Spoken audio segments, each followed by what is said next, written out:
Tonight on the Night Team. Amid growing international pressure, Israel's prime minister is defending his plan to escalate the war in Gaza and take full control of Gaza City. This inhumanity cannot be justified. Plus, Louisville is looking at improvements to 400 acres of public land along River Road. And tonight, we're hearing from you. What do you want to see in your neighborhood parks? Definitely want to be utilizing the land the best I could to, make the best product for the community. And later, they get to express in ways that maybe it's not, shown a lot around. And the Blue House, fosters that. It fosters creativity. violin program expansions. At the Blue House, you helped save nearly 10 years ago. We're at the Blue House Backyard Concert, right now on the WHAS11 Night Team.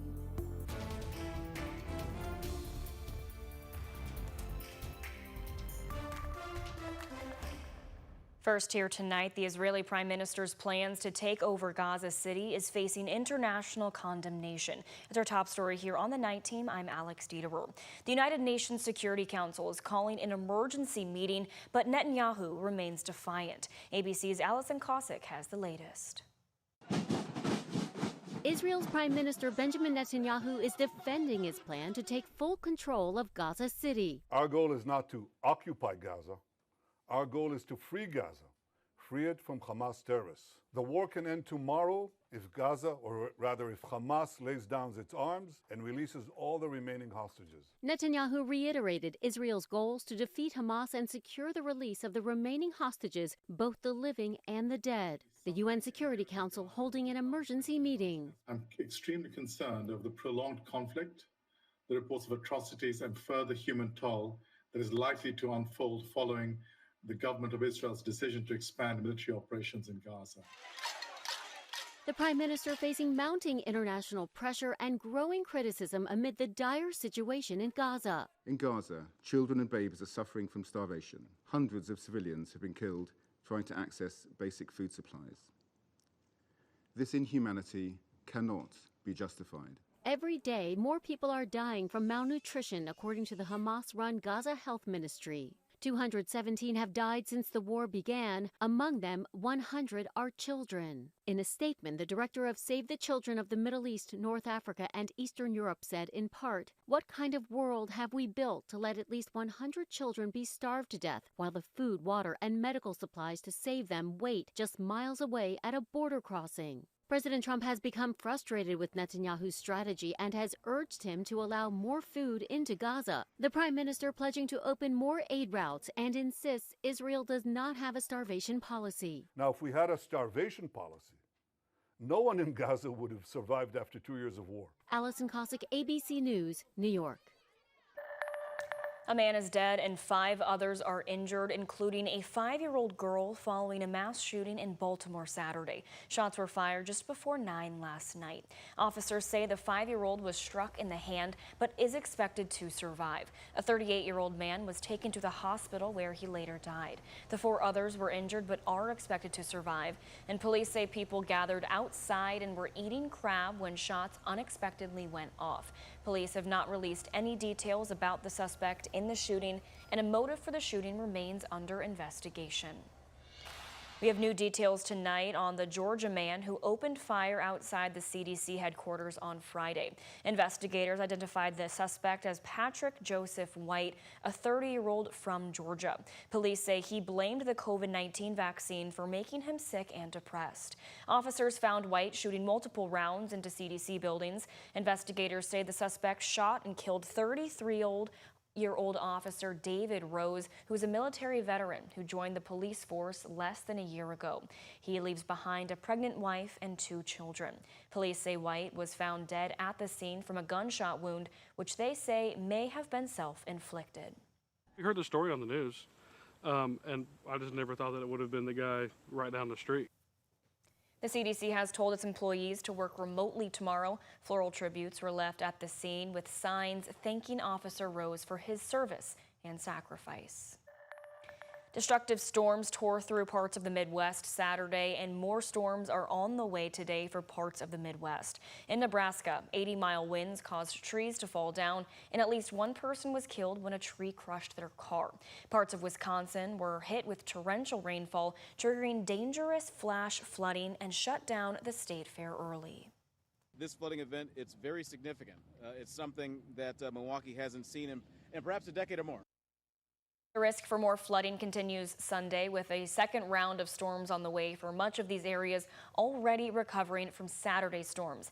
Meanwhile, out west, wildfires continue to rage in parts of Southern California and Colorado, and millions are under a threat for extreme heat. Palm Springs, California could reach 112 degrees today.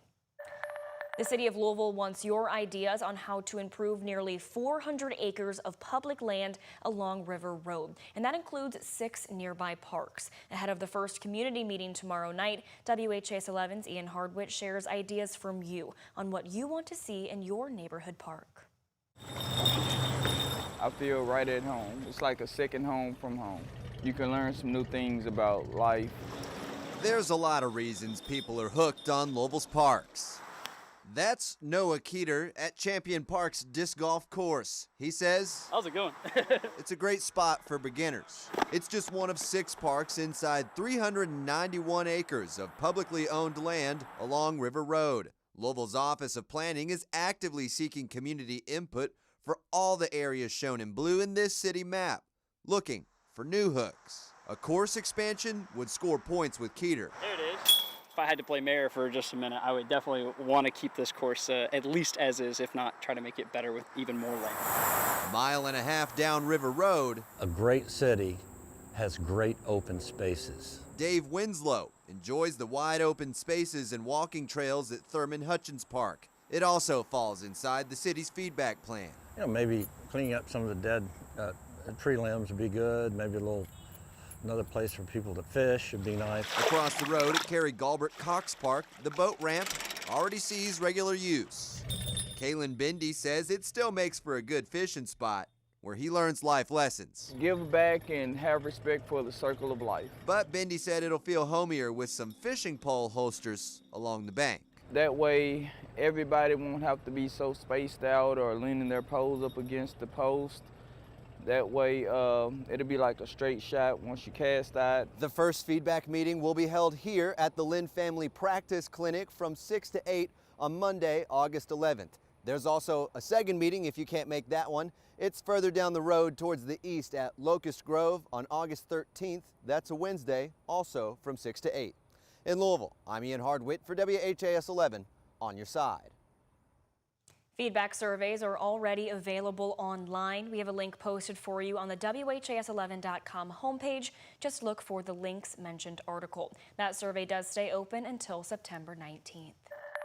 With JCPS students now back to school, a series of public forums is continuing with the new superintendent, Dr. Brian Yearwood, this week. The goal is to create open conversations between the district and parents of students. People will be able to ask questions, share their perspectives, and gain a deeper understanding of the superintendent's mission and vision for JCPS. There will be more of these over the next weeks and months. There's one on Tuesday at Valley High School from 5:30 to 7 in the evening, and next Saturday there's one at Male High School from 10 to 11:30 in the morning. All of these events are free and open to the public.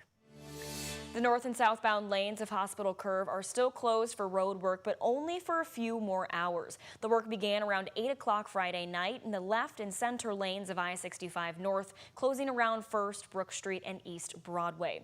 You're taking a live look right now at those empty streets in those lanes on the Kennedy Bridge. The left lane of I-65 South was also closed. These lane closures will remain in place through 5 Monday morning, and this is all to complete work on expansion joint repairs between East Broadway and the Kennedy Bridge.